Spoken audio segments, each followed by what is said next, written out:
اعوذ باللہ من الشیطان الرجیم، بسم اللہ الرحمن الرحیم۔ جماعت ششم اسلامیات میں آپ سب کو خوش آمدید کہتے ہیں، اور ہم امید کرتے ہیں ہمارے پیارے بچے جو پچھلے ہم نے اسباق پڑھائے ہیں وہ سارے انہوں نے درجہ بدرجہ یاد کر لیے ہوں گے، ان کو سمجھ لیا ہوگا۔ آتے ہیں سبق کی طرف۔ جی میرے پیارے بچوں، ہم غزوہ بدر کر رہے تھے، اب ہم نے اس کو پڑھا، اس کے اسباب و تیاری و واقعات پڑھے، معجزات پڑھے، نتائج پڑھے۔ اب ہم اس کی مشق کرنے جا رہے ہیں، تو اپنی اپنی پینسلز اپنے ہاتھوں میں لے لیجئے تاکہ آپ درست جواب کے گرد دائرہ لگا سکیں۔ جہاد کے لغوی معنی ہیں کوشش کرنا۔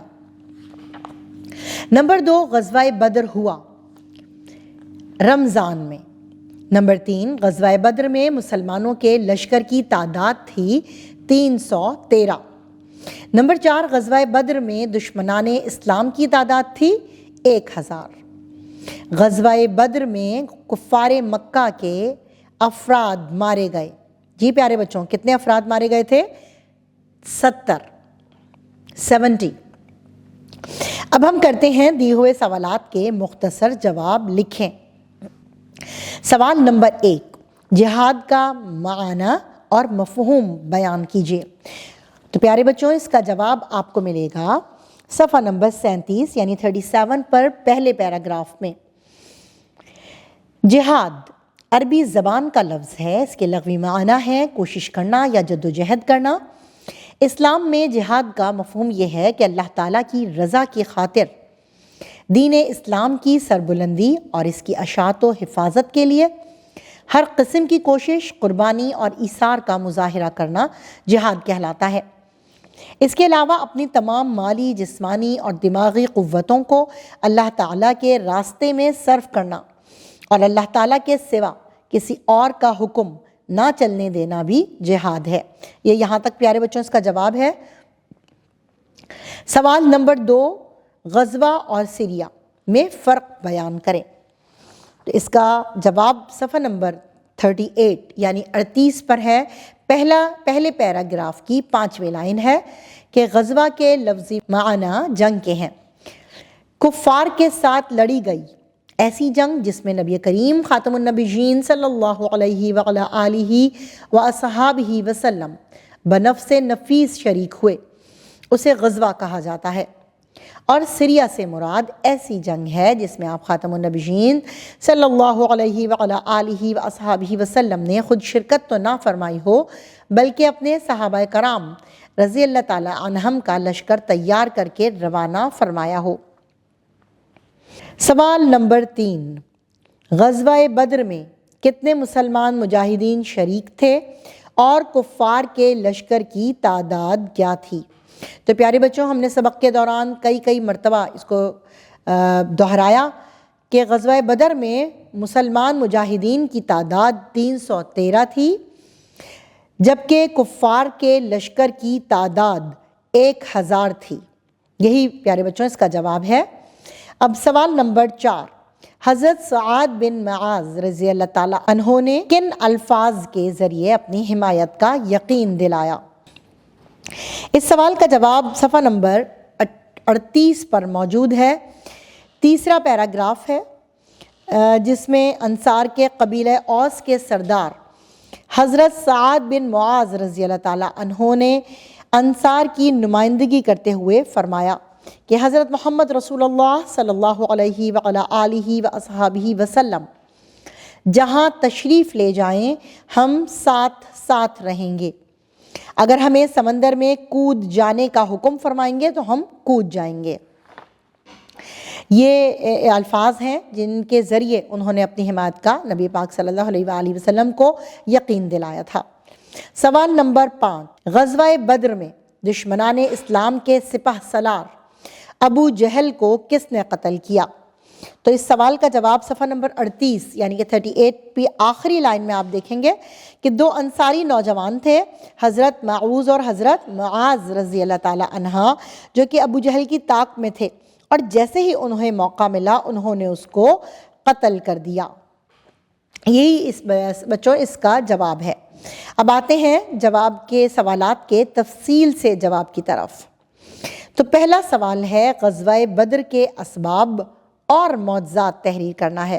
تو پیارے بچوں اس کا جواب آپ کو صفحہ نمبر 38 پر ملے گا کہ غزوہ بدر کی اسباب و تیاری، اس میں ہی اس کا جواب موجود ہے کہ کون کون سے اسباب تھے، جن میں سے پہلا سبب تو ہم نے یہی بتا دیا تھا کہ ہجرت مدینہ کے بعد چونکہ اسلام بہت تیزی سے پھیل رہا تھا اور مشرکین مکہ کو کسی صورت جو ہے وہ یہ بات گوارا نہیں تھی کہ اسلام تیزی سے پھیلے، وہ ہر صورت اسلام کی شمع کو بجھانا چاہتے تھے، اور یہی سوچ جو تھی مشرکین کی وہ غزوہ بدر کا بنیادی سبب تھی۔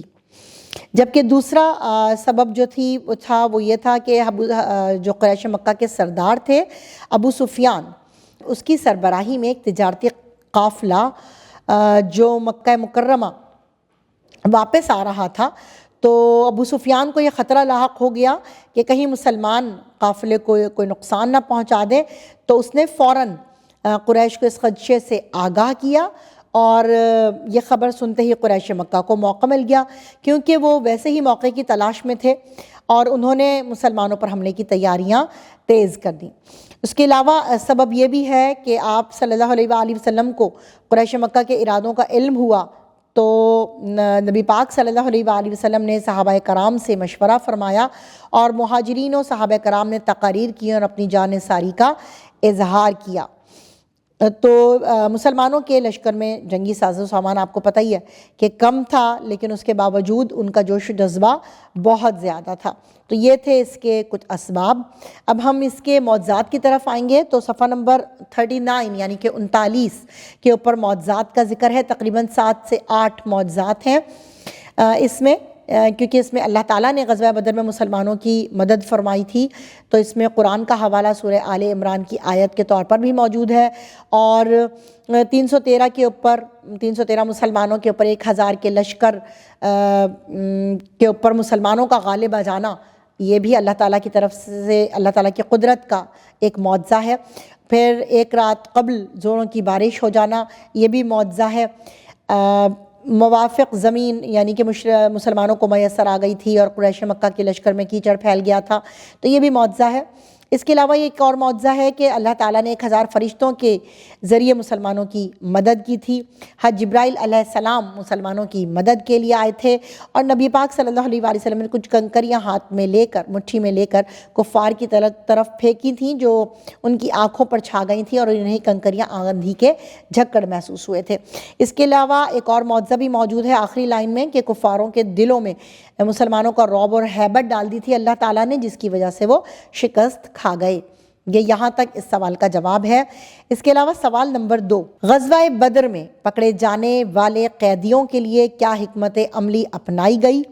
نیز غزوہ بدر کے نتائج کس طرح مسلمانوں کے حق میں بہترین ثابت ہوئے؟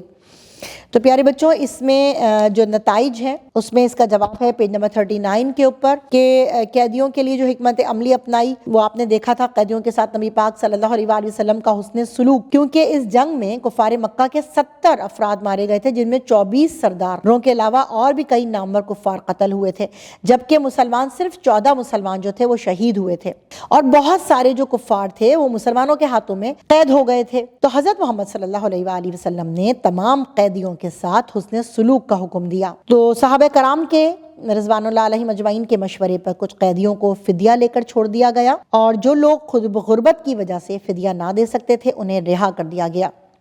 ان میں سے جو قیدی پڑھنا لکھنا جانتے تھے ان کے لیے حکم فرمایا کہ وہ 10 بچوں کو لکھنا پڑھنا سکھا دیں، تو انہیں بھی رہا کر دیا جائے گا۔ تو یہ ساری مسلمانوں کے حق میں قیدیوں کے لیے حکمت عملی تھی۔ اب میں بات کروں گی کہ غزوہ بدر کے نتائج مسلمانوں کے حق میں بہترین کیسے ثابت ہوئے۔ تو جواب یہ ہے کہ غزوہ بدر کی فتح اسلام اور مسلمانوں کے لیے ایک اہم سنگ میل ثابت ہوئی۔ یہ فتح دراصل مسلمانوں کی دینی اور سیاسی فتح ثابت ہوئی۔ اس کی بدولت دیگر قبیلوں پر مسلمانوں کی دھاک بیٹھ گئی۔ اسلام کی ترقی کی راہ میں حائل بڑے بڑے سرداران قریش قتل ہو گئے، جیسے کہ ابو جہل اور امیہ بن خلف، یہ بڑے بڑے سردار تھے قریش کے۔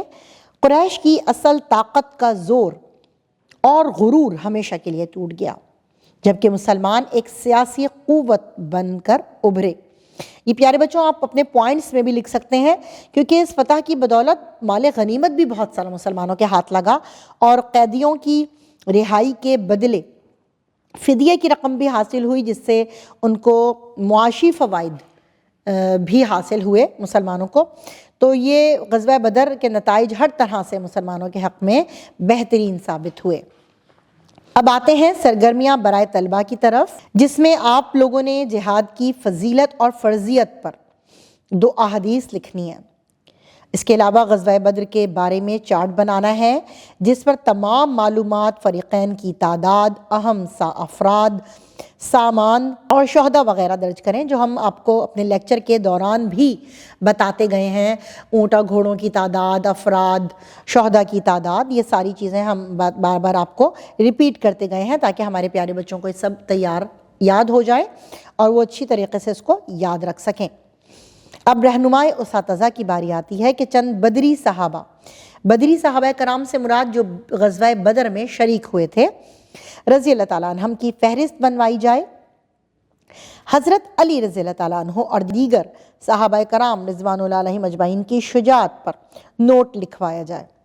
طلبہ سے غزوہ بدر کے بعد 2 ہجری کو نازل ہونے والے احکامات، یعنی کہ روزے کی فرضیت، صدقہ فطر، عید الفطر اور زکوٰۃ کے نصاب وغیرہ کی فہرست بنوائیں۔ جی پیارے بچوں، مجھے پوری امید ہے کہ ہمارے بچوں نے سبق سے بہت کچھ سیکھا ہوگا۔